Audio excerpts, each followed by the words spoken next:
Ils sont une vingtaine de participants issus de cette organisation partenaire d'Alcott à être formés pendant 2 jours aux gestes de premier secours, à la gestion des situations d'urgence et aux techniques de sauvetage. Un seul objectif, être prêt à intervenir rapidement et efficacement. Aujourd'hui, nous avons organisé un atelier de formation sur les premiers gestes de secours parce que nous avons constaté que dans les activités de reboisement de mangroves, il peut survenir des accidents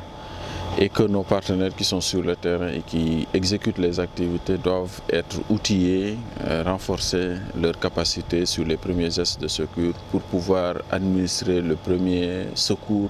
en cas d'accident. Mais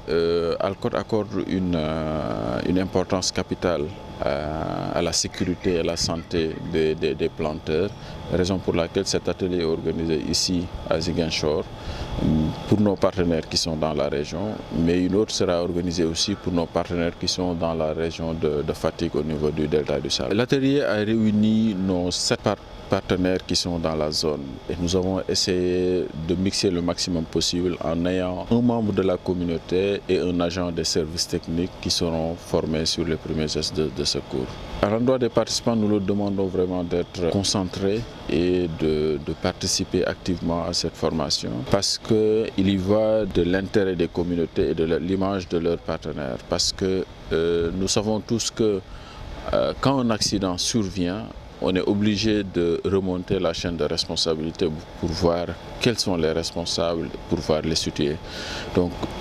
leur responsabilité est importante parce que c'est eux qui doivent assurer la sécurité et la santé des personnes qui vont participer aux activités de reboisement. Sergent Mamsadio de l'AMP Casablanca-Kunda est revenu sur les modules de l'atelier. On a appris d'abord les